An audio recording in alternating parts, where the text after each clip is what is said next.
Welcome, everyone, to the Mind Movement Health Podcast. I'm your host, Kate Boyle, and this week on the show, we have a very special guest, Dr. Joy Kong. Welcome to the podcast. Thank you so much, Kate. Happy to be here.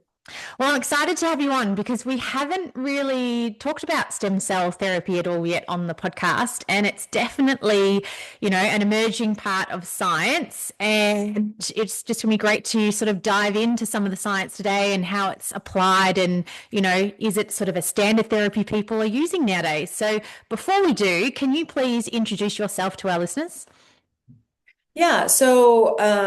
I'm actually Dr. Joy Kong. I grew up in China, came to the US when I was 20 years old, went into medical school at UCLA, was not planning to become a psychiatrist initially because I went into medical school thinking I was going to be a regular doctor doing all the medicine stuff. But I got sidetracked because I found the brain very fascinating.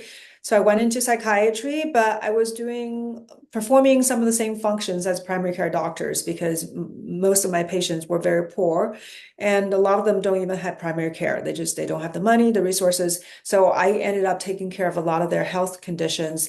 And then in that process of both trying to help them mentally, help with their brain issues, and then help with their other health issues, I knew, of course, it to me is a no-brainer that every part of your body can affect your brain. So your entire body is a system, is connected.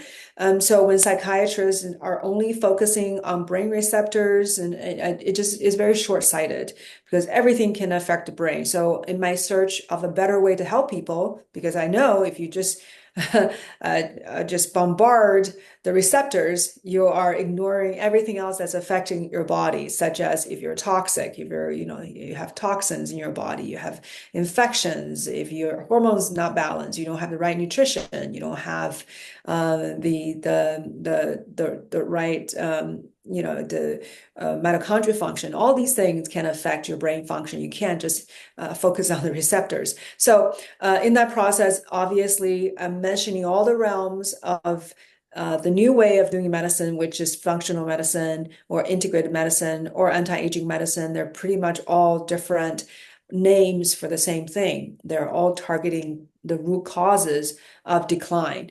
So that's when I became passionate about a new way of doing medicine. And then quickly I encountered stem cells. And to me, that was just the most exciting part of medicine because you're addressing multiple organs all at once using the intelligence that's already in you, that actually created you. And how do you borrow that intelligence, even just a little piece of it? You can make drastic changes in people's health. So that was a moment of my mind being fully open to the possibilities that didn't seem to be around in medicine.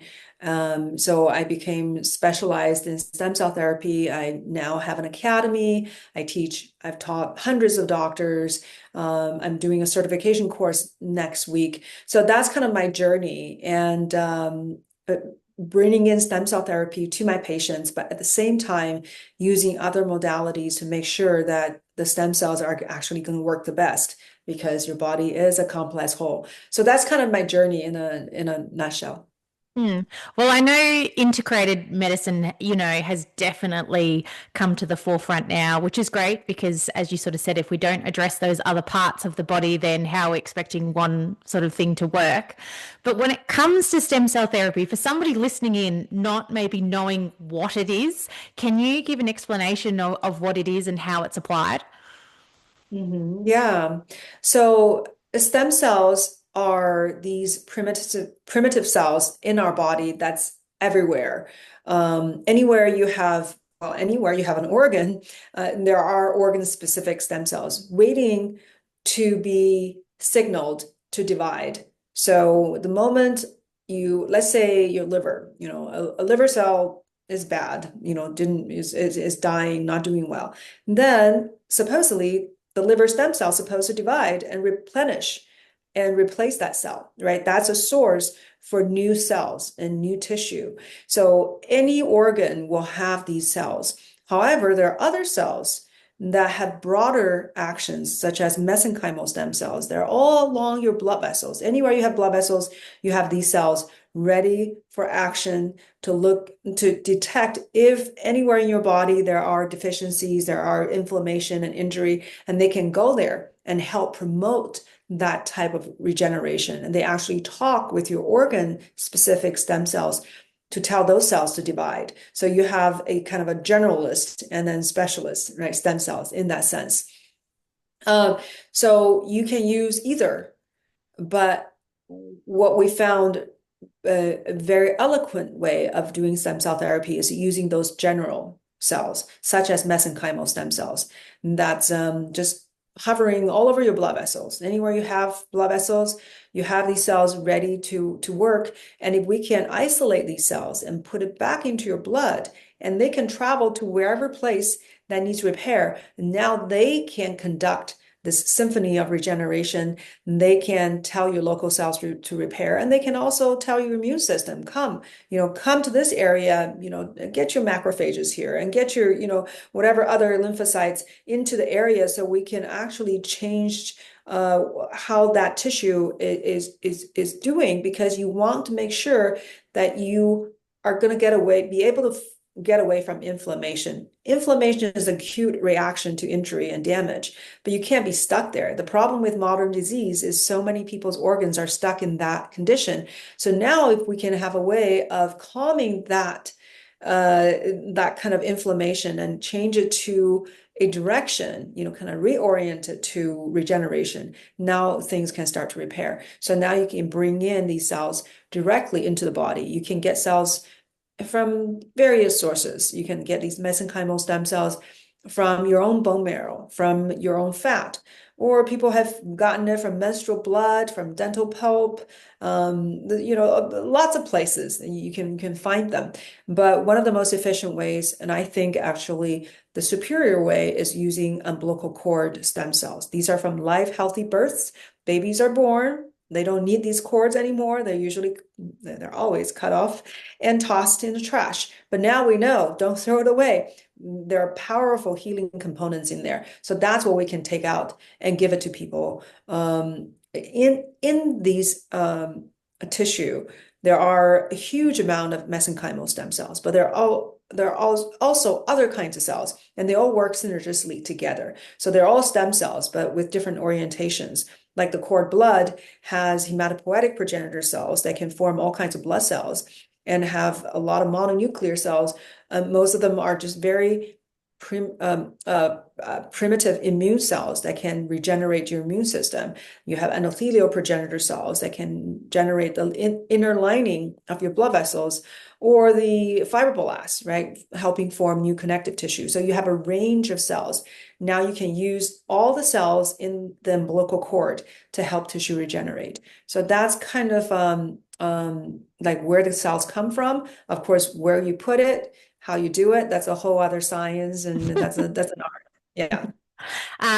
It's funny you say that because I've got two girls who are 9 and 11, and when they were born, we banked their umbilical cord blood and that with a company, just in case if something happens later on in life, they'll be able to access that. And at the time, 10 or 11 years ago, it seems like very new to us. We didn't really know much about it.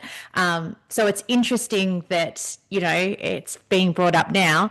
But what applications? So if someone goes, oh, this is sounding really interesting, what could you apply stem cell therapy to? From my sort of side, I work in sort of the rehab world with people, and I've had a few clients have stem cells taken from their fat in their abdomen, and then they've had them injected into their knee. I've had two clients that have had it into their knee, and another client that's had it into her thumb because she had really bad arthritis. But that's all the sort of, real world application relatability I've had. So what other sort of areas is stem cell therapy being used in? Yeah. So stem cell therapy research has been extremely active all around the world. So there are numerous studies on numerous conditions. Um, yeah, so I'm very much about evidence-based. We talk about research. Unless something is FDA approved, I can't say, oh, you can use stem cells for this condition. So I'm have to be very careful about not making any claims. So what I speak of is some from my own experience and experience of the doctors I've trained. They may have helped patients with certain conditions. Doesn't mean that we're treating the condition. We're always treating the person. So the person may happen to have something, but the stem cells are there to augment the person's ability to repair. So that's all we're doing. We are just amplifying a person's capabilities for their of their body. So what have we seen benefits in when it comes to research? I mean, from head to toe. Yeah, that's part of the course I teach, which all the research are broken down into organ systems and disease categories. There are over 30 categories, each one with, different conditions, each condition with different research studies. So there are a lot of evidence. Autoimmune conditions, there has been tremendous evidence. There are over 122 autoimmune diseases, and a lot of them have been studied. And a lot of them have not, but the results has been really pretty amazing. I've seen people with lupus, rheumatoid arthritis, psoriasis doing really well. MS, multiple sclerosis, that's another autoimmune condition. There's sarcoidosis. There are a lot of other conditions that puzzles modern doctors, and most of them, a lot of them are autoimmune in origin. So that one is, we know it works very well because that's how the cells work, because they modulate the immune system and they calm the inflammation. So that's just kind of like the bread and butter of stem cell therapy. But stem cells can do a lot more. They can break down scar tissue. So if there's somebody has fibrosis, like the liver, the heart, the lungs, penis, we know they can break down the scar tissue. I mention these because I've experience in all of these. And then, so in modern medicine, there's nothing that can help with scarring. I mean, there's just maybe nowadays you could use laser technology, possibly helping somewhat, but traditional medical medicine, no, there's no medicine for it. So that's a powerful way of helping the body repair. So if you can change fibrotic tissue into regular functional tissue, like COPD, I mean, that's how I've seen people get rid of oxygen tanks and getting rid of almost all COPD medications. It's absolutely incredible and beautiful, same as liver cirrhosis. So another way cells work is that it promotes angiogenesis, forming new blood vessels. So if you can form more blood vessels, then you can help a lot of damaged tissue repair, such as the brain after either stroke or traumatic brain injury or other body parts. The penis, right? Penis, men have erectile dysfunction. Well, a lot of it has to do with poor blood flow. So how can you promote better blood flow and maybe forming more vasculature? And stem cells can do that. Or any tissue when you're repairing, like when you just had surgery. Anybody can have surgery, and then everybody can benefit from stem cell therapy when the person has surgery, because consistently, what I've seen is that people are healing twice or three times as fast when they add stem cells into the mix right around surgery. So it helps your body's ability to regenerate to a much greater extent. And it, not only it regenerates better. So the new scar that's forming is going to be gonna look better, right? More organized and more closer to healthy tissue than regular scars. And what else do stem cells do? They can directly fight microbes. They have antimicrobial properties. I'm talking about mesenchymal stem cells, the generalist I was talking about. So the MSCs in short. So they can directly kill microbes. They can also kill cancer, specifically with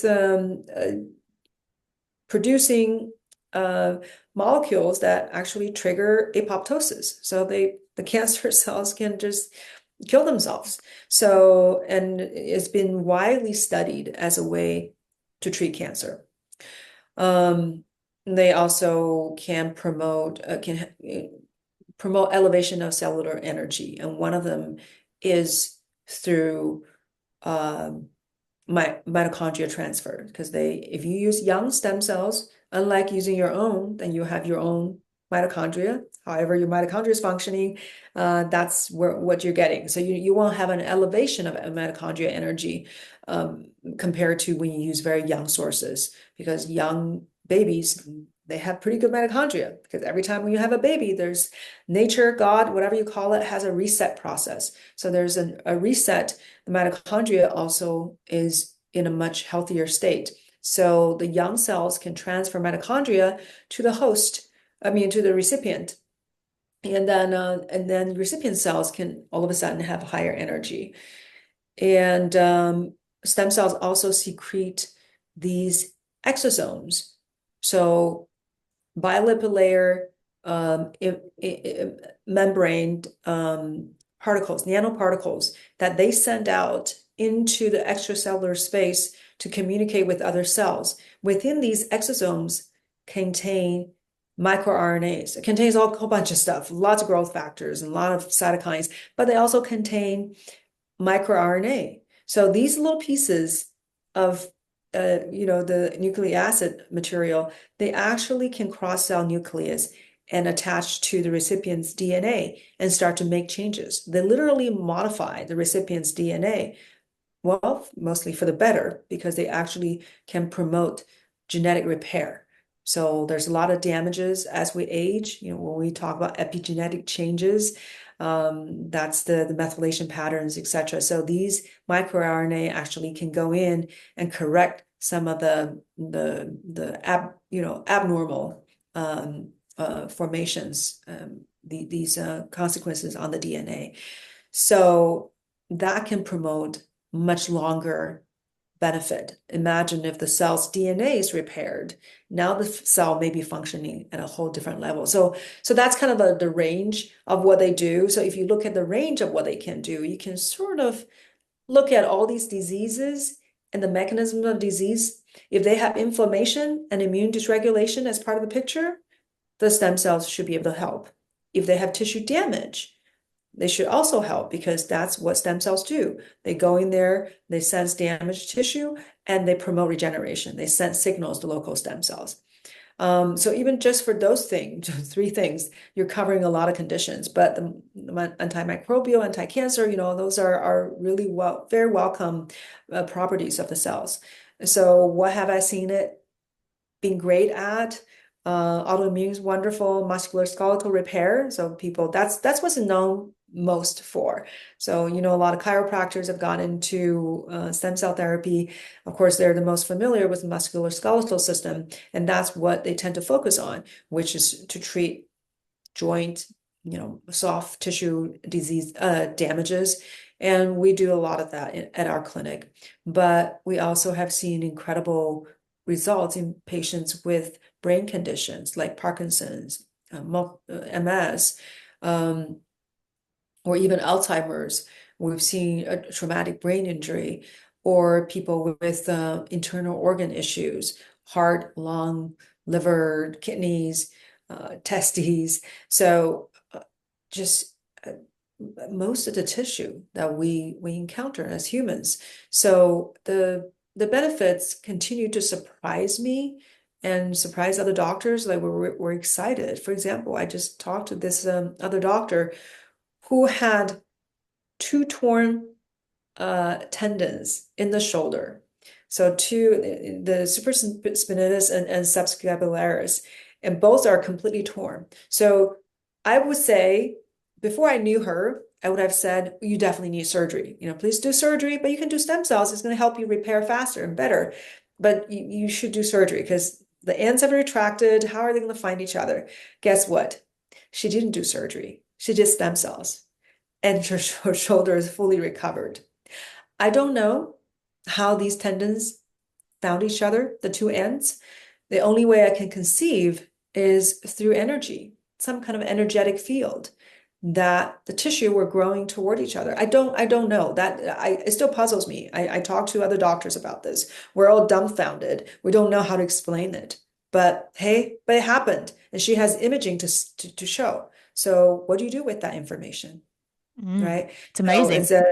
it's incredible. It's crazy. So And yeah. then when it comes to getting some stem cells, I know you mentioned sometimes they come from your own body, and then you mentioned babies, but you know, does the general practice, do you generally harvest them from your own body, or can they be made synthetically, or is that something that the sort of field is working towards? Oh, so one thing we have not been able to create uh, by humans is life itself. So apparently we're not God yet. So, Yet. so we can multiply cells, but we can't make them. We don't know how to make it. It's extremely complex, I guess. Only God knows. So at least at this point, we don't know how to create life. And but we can tap into existing life. So you can obtain the cells once the cell's made. So it could be an embryo, right? That's embryonic stem cells. That's what that's really the kind of the beginning of the excitement over stem cells. People were doing stem cell therapy in late 50s through bone marrow transplant. They just didn't know that was stem cell therapy. So now we know it's actually stem cell therapy. They didn't know they were stem cells. Um, so once the word stem cell is coming to prominence from embryonic stem cells, when they realize, okay, that one embryo or that one fertilized egg is a stem cell. And from that, you can create an entire organism. Now they want to get that very, very early cell to start using that cell to grow different tissue. So that is, how it started. The problem is that those embryonic stem cells are not very easy to control. They can go crazy. They can become tumor cells. They can form tumor.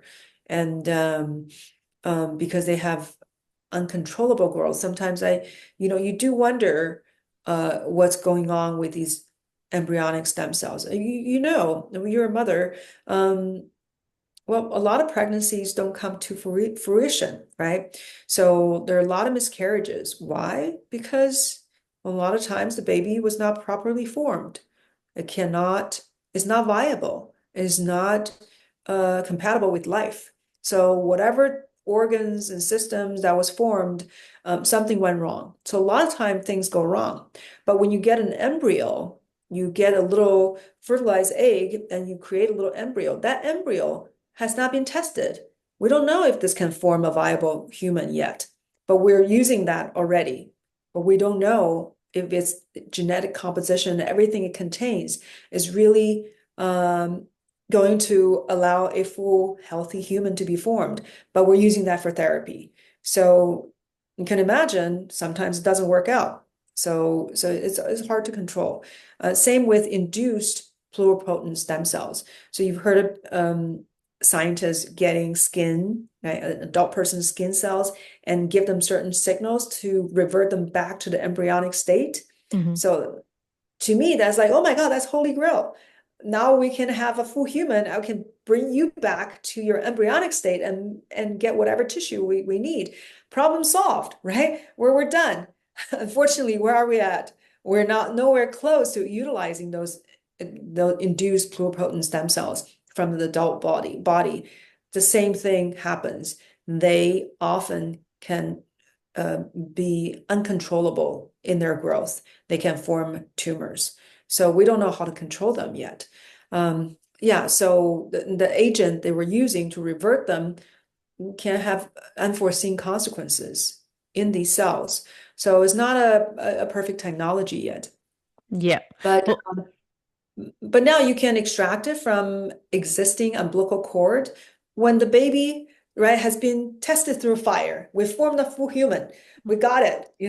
A full, healthy, living, breathing human is in existence, and we are utilizing the part from the human that this new human doesn't need anymore, but is full of incredible cells that can help the body heal. Not only these cells are powerful, but they're actually younger than the baby's stem cells. So this is what people don't know. They think cells from the baby, so it's the same age as the baby cells. No, they're actually a lot more primitive than the baby's stem cell. Any stem cell you try to get out of the baby, there will be a lot of embryonic, certain embryonic markers, these early markers that are gone. So you can no longer find them, but you can find them on the cells that's in the umbilical cord because they got trapped when the baby, the embryo was forming, the fetus was forming. So these retained a lot of the early characteristics. Now you've got these younger cells, but all the genetic composition is good, right? It's tested by fire. So we know these can form good, healthy human. And now we can use those to help people repair their systems. Mm.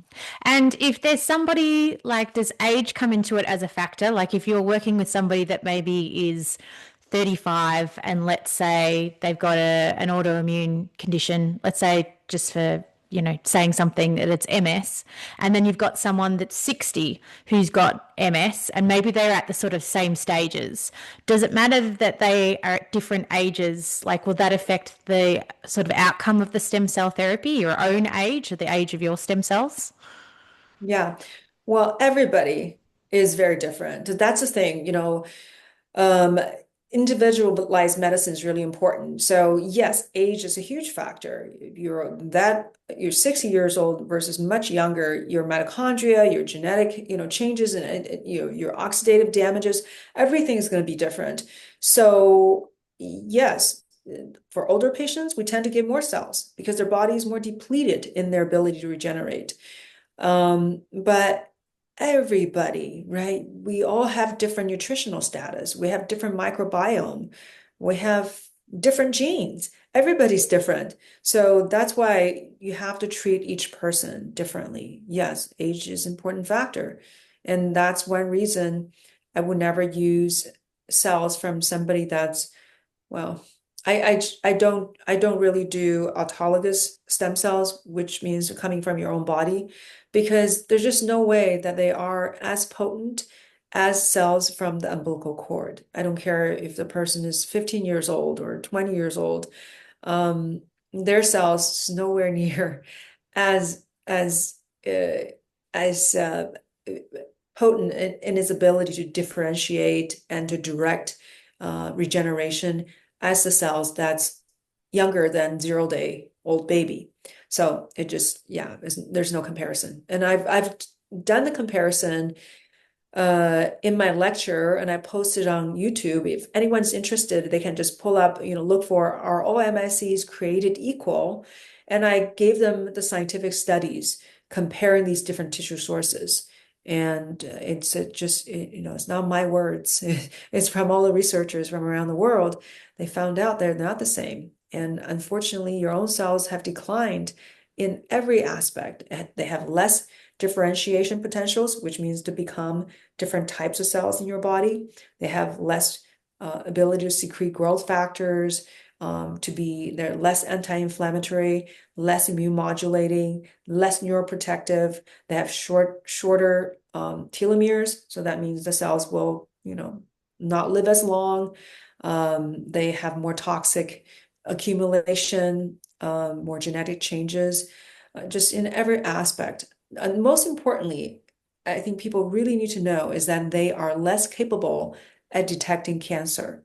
So a lot of times, one of the only thing that people are scared about is this concern of cancer when it comes to stem cells, because they say, hey, I heard that stem cells can exacerbate cancer. So can I do this? Can I still get stem cell treatment? Well, if you're getting stem cells from your own body, I would say if you had recent history of cancer within the last 5 years and you have significant family history of cancer using your own, I would advise against it because your body is not good at fighting cancer. I mean, there's something that's lacking in your cells. And so if your cells already, or you're from your family, there's a tendency of lacking the ability to fight them off because we all have cancer. It's about whether or not you can fight it off. So if you have a healthy, robust immune system, you can just kill them off.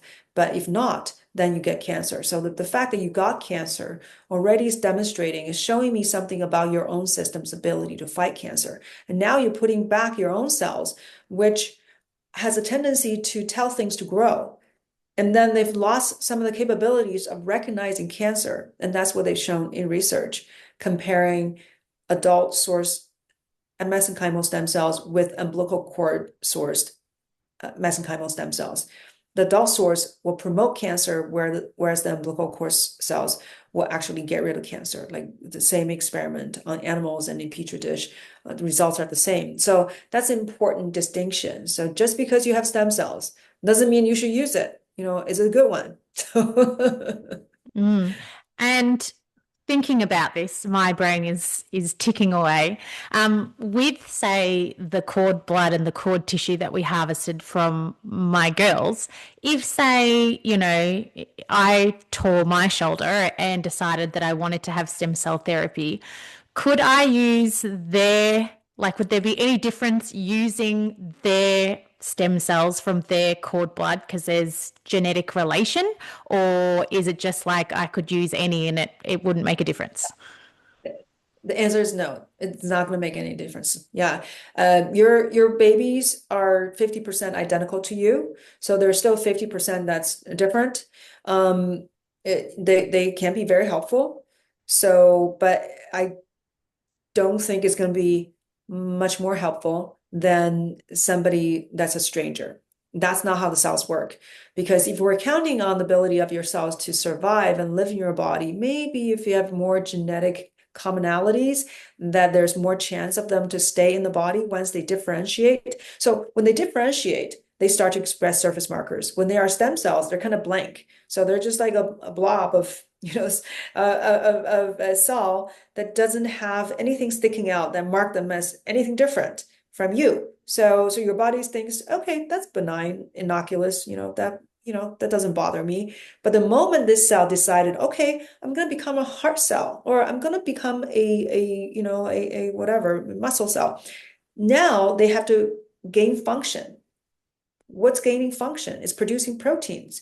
The cells that have to have all these proteins to work because they need to work. They have a function. So when they start to express these proteins, that's when genetic differences can manifest.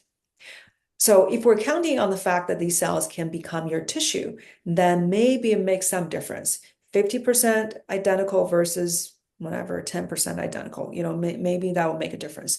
But now we know the way the cells work has very little to do with the cell's ability to differentiate. How they work, mesenchymal stem cells especially, how they work is that they are producing signals to help your body to regenerate. They will tell your own stem cells, hey, you make new tissue, not me. Like I'm just here to tell you to do it because you somehow can't budge. Like you haven't done it for 5 years. Here I come, this is what you need to do. And the cells are like, oh, what? Okay. All right. Now I remember that this is my job. So then your local tissue will replenish. Then it has nothing to do with the stem cells, as far as growing the new tissue, the fact that you don't have the transplanted stem cells to become the local tissue. What do the transplant stem cells do? They signal, they fight your inflammation. Sometimes the inflammation kills them. And sometimes they provide the signals, and that has a cascade that promotes tissue regeneration. But then they all have finite lifespan. No cells live forever, just like no humans live forever. Everything dies. So they will do their work because they've been woken up from their hibernation. Now they're active, so they have a finite lifespan, and they die. Most of them die. Maybe a few percentage actually stay. We've known that stem cells can stay in the body, but if 98, 95% of them die, I mean, that really, you're not counting on these cells to stay in the body. You're counting on their signaling benefits. So whether or not you use cells from your own children or use it from somebody else, the results are going to be very similar. Hmm. Well, that's interesting to know anyway. Besides, Now, I you know, should take that for your own children. well, yes, Anyhow, but I was just don't like, rob them of their own cells. yeah, curiosity wise, I was like, I wonder if there's a difference and if it would make a difference for your outcome. But no, that's great because that means that anybody has access to it then. And, because obviously that technology wasn't around, for a lot of people when they were younger. So I know you also, with your company, you use skin cells in relation to the skin and rejuvenation and helping with aging and that. So can you explain a little bit more about that too? Yeah. Well, to me, it really kind of came as a second thought. I have to admit, my main mission is to heal patients. The skin, I've never been attracted to aesthetics area. I just, I want to take good care of my own skin, but it's not like a passion to make people's skin look better because I just want people to heal. However, I do want a decent product for myself, and that I have found challenging because I wanted something that's really natural, that doesn't have a lot of petroleum, derivatives, because so many of them have all these unforeseen health consequences. I just didn't think it's necessary to do that. Um, and I mean, just like most of medications, so many unforeseen side effects. Most medications are petroleum derived. So these are, we end up finding all kinds of problems with, cancer, carcinogenic issues and hormone disruption, etc. So I wanted something that I can put on my skin without being worried that this is going to disrupt my hormones and make me age faster and make me get cancer. And I had trouble finding it because even when I bought expensive Korean products, I thought they were all natural until I actually flipped over the bottle and read tiny, tiny prints using magnifying glass and realizing, whoops, I guess it's not all natural, even though the way they advertised it was that these are all natural. So that's when I decided, you know what, I'm just going to make something for myself. And the good the really nice part is that I know stem cells. I know what they can do. So I'm going to put some stem cells in there. I'm going to put some peptides in there because peptides can be very powerful too. These are natural signals. So let me put those together and put all these natural herbal extracts, antioxidants, and prebiotics, and to nourish you have microbiome on your skin as well. You want them to be healthy. So all these put together. So that's how I created Chara Omni. So Omni really means like it's for all because it's like I put everything into this one cream. So you literally don't have to do a serum, the night cream, day cream, eye cream. You don't have to do all these separate things. You just one cream contains the power that's in the serum, right? It has serum in it. It can be delivered deep into your skin. And then it has is is so gentle you can use around the eye, and it's beautiful. So there's no need for this complex regimen. It does have um, herbal extracts that actually have sun protection properties. So during the day, it can protect you from the sun. It's been years since I used sunscreen. I mean, you can see my skin. I don't have any any issue. I love the sun. But guess what? If you protect your body from the inside out, eating healthy, and the most important thing is that you have antioxidants in your cells to protect against these UV rays. Of course, you don't want to go out there and burn yourself all the time, but sun is good for you. Sun is life-giving. So blocking it and putting these SPF, these chemicals on your skin, it could be highly damaging. This is why they're banning SPF, all these sunscreens from coral reefs, right? You're killing the coral reef.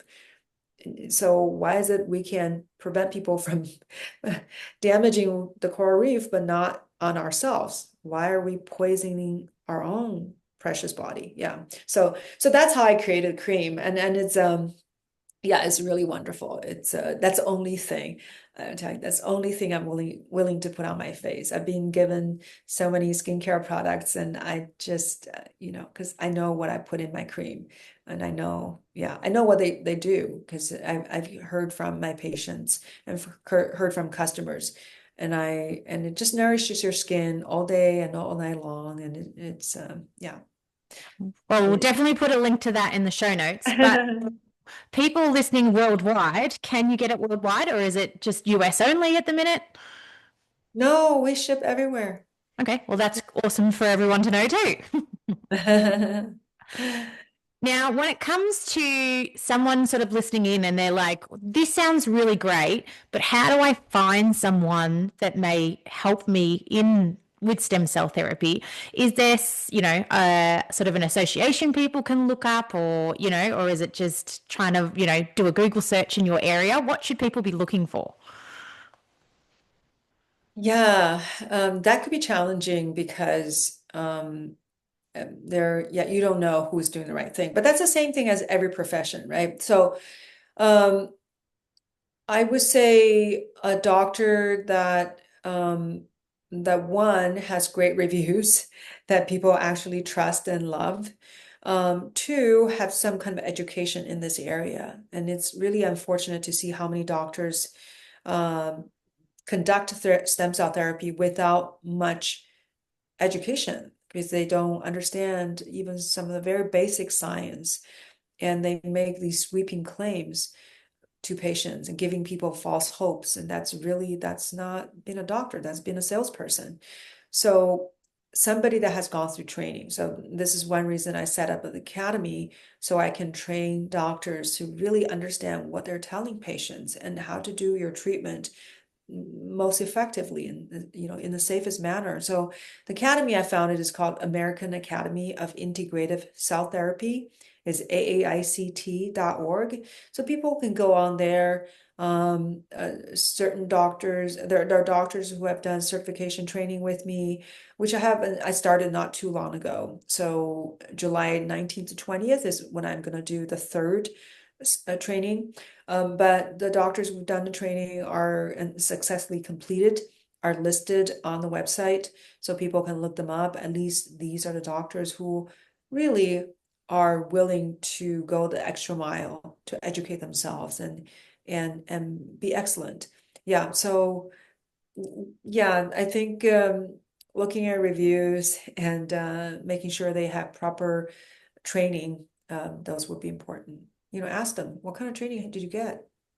Yeah, I think it's one of those things. So, because when you sort of see a doctor and they sort of say, yeah, I've had training and I know what I'm doing, you just, because they're like your doctor, they've got a qualification, you just go, yeah, okay, I trust you then. But, sometimes, as you said, it's not always the case. They might have done, just some really basic training, but not the in-depth training that you offer. Right. Yeah. Yeah. Now, with the sort of future of stem cell therapy, where do you sort of see it heading in the next sort of 10 years?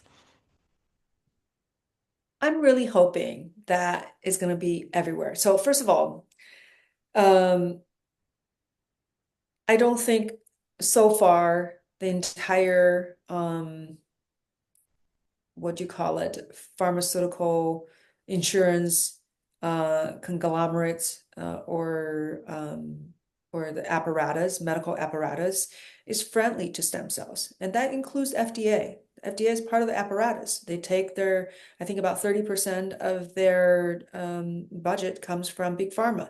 So, if you're taking money from somebody, you're a little obligated, to, kind of, otherwise, do you want the money or not, right? So it's a decision. If you want it, well, do something for us. So, despite that, the number of stem cell clinics have quadrupled in the last 5 years, even though the doctors cannot advertise. So if you try to advertise for stem cell therapy, try it on Google, on Facebook, on Instagram. They won't let you run. They will say this is they are making the decision of what is considered medicine and what's not medicine. So this is very interesting, right? So of course, Google had bought, first, at least one pharmaceutical company. I don't know the exact details of their business, but at least one large pharmaceutical company. So why would they want to promote something that can take away their bottom line, take away their profit, right? Because like I mentioned to you, how I got COPD patients off almost all medications. Like these are lifetime customers. What did I just do to them? Like I just took away their customer. So of course I'm not, appreciated. So yeah, so despite that, the number of clinics have quadrupled, even though they can't run ads because these big platforms say that this is part of miracle cure. This is like a snake oil, like it's in the same category. And what's it's just a funny how these company would decide what's okay, what's not okay. And even like when in the past when I had used QuickBooks, it was holding my earnings saying that we can't, we have to conduct investigation, even though patient paid me. They said we can't release the money. They will hold the money for like a month or so, because they said this is in the same category as miracle cures and snake oil. And I was like, have you seen any research? Do you know what an incredibly vibrant area of research this is? In the world stage, this, in the medical forefront. But so, well, the good news is the state of Nevada and Utah and Florida and Texas have all passed laws specifically legalizing stem cell therapy. So when I just today, I heard a doctor was asking about whether or not stem cell therapy is legal in New Jersey. I said yes. It's not illegal. Is it legal to, I don't know, to eat popcorn? Is there anywhere that says is legal? No, no one tells you that that's legal, but no one tells you it's illegal either, right? So yeah, so you can eat popcorn. So can you do stem cell therapy? Nowhere says that it's illegal. So, but people are scared because of certain rhetoric. So this is why states are asserting their rights. The newly passed law in Florida, just I think a month ago, basically literally in their wording says it is absolutely legal to practice umbilical cord-based stem cell therapy in Florida, regardless of what the FDA says. Openly, basically saying in this state, we accept. So this is just going to be a domino effect. It's going to be one state after another. Because believe me, I already know different states having similar legislations wanting to pass. People are sick and tired of it. People want it. And that's why the number of clinics have increased so much. This is why my clinic has been thriving, because people are looking for it. They're looking for a good place to heal and to feel good. So what do I see in 10 years? I'm hoping that it will be obviously legal in almost all states. And they're always going to be very conservative, very controlling states. There always be, the beauty of America that everybody, you can do it your own way, right? But in 10 years, I'm hoping that outwardly everybody is going to say, yes, you can do it. And then it's going to be so widespread that is no longer going to be something fancy, because right now it's still fancy. People think, oh, it's for rich people. You have to have money to do this. And well, right now doctors are taking on certain risks because of the political atmosphere, and the raw material is expensive because of the layers of steps that the companies have to go through. So there's a combination of reasons why the price is what it is. But when things are more open, the price will come down. It will be more widespread, and it's going to be something that everybody will tap into, because everybody, if you get sick, you can take some stem cells. Immune system needs to boost, you take some stem cells. Hey, you don't want to age? Take some stem cells. You have surgery? Take some stem cells. Literally is you're trying to enhance your body's ability to repair at every turn. And that's going to be everywhere. Sports centers, hopefully these major leagues are going to have some stem cells, in a cooler. And then the moment their players get injured, hey, you give them some stem cells. Or U.S. troops overseas, you get shot at, put some stem cells in there. I think that's I don't know if it's going to happen in 10 years, but not too long after. Hmm. Well, it's promising, isn't it? And it's actually said, an emerging field and it's helping so many people. So I think as more and more people learn about it, which was another reason I wanted you to come on the podcast, then there becomes more demand, then there's more pressure put onto these states to legalize it, and there has that flow on effect. Yeah, yeah, yeah. I always say that stem cell therapy is a grassroots movement. It's actually not the doctors who are pushing this, it's the patients. Because it's not like I have all these uh, forward thinking and doctors with just, they're looking far into the future. Most of the time, doctors are saying, hey, people ask me about stem cells and they really want to do it. And I'm not sure how to do it. Can you teach me? So there's that pressure that people are asking, hey, do you do stem cells? So that's, yeah, because people have heard from success stories. There's some doctors who are more curious and open and they may be looking for things, but not, I don't know if I would say the majority. Doctors are tend to be pretty conservative. It's a smaller group that actually are looking out. Yeah. Mm. Now, before we wrap up, I always like to ask my guests a final question that if listeners, once they finish listening to this podcast, if they could go away and just instigate one thing, do you have just one piece of advice that you could give them that they could actually implement today? Um, well, I think education is empowerment. I would really encourage people to not live blindly, because one day, if something unpleasant happened in your health, you're really going to regret that you were not looking out for things that could be very helpful. So whether or not it's good nutrition, is proper stress management, or stem cell therapy, things that you can do.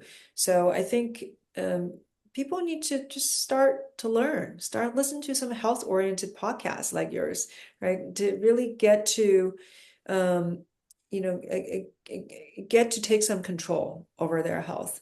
So be educated and yeah, don't get fooled by the mainstream rhetoric. Like we have a staff member who's, wonderful for her. She's moving on to go to medical school. And I was telling her, I said, do not let them brainwash you because they will try. And I've heard people who were really interested and excited about natural forms of therapy.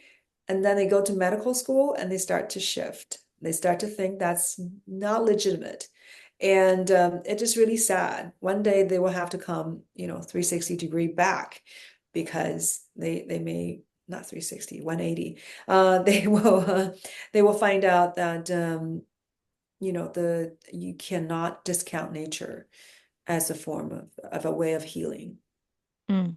Well, I love that piece of advice because I think, as we are sort of saying before, there is a big piece of our life or world or government that does have, influence from big pharma. So I think if you can, look at all different choices, look at natural choices, and as you said, just really invest in that education, then you're going to make a much better educated decision if you're keeping your mind open. Yeah, yeah. Take control. Amazing. Now, where can our listeners reach out and connect with you and find out more about you? Yeah, so very easy. My website is joykongmd.com. So Kong is Kong. I always say like King Kong. And they can also find me on YouTube. I have a lot of videos on not just stem cell therapy, a lot on stem cell therapy, but also on, I have a podcast, the Dr. Joy Kong podcast. I interview a lot of experts in the health and wellness field. And my Instagram, people can reach me, Dr.Joy_Kong. So yeah, those are good places. But my YouTube is a great resource for people. Amazing. Well, we'll link that all up in the show notes too. So listeners definitely head across to the show notes to find those links as well. But thank you so much for coming on the podcast today. It's been a pleasure having you on. Oh, it's wonderful talking to you, Kate.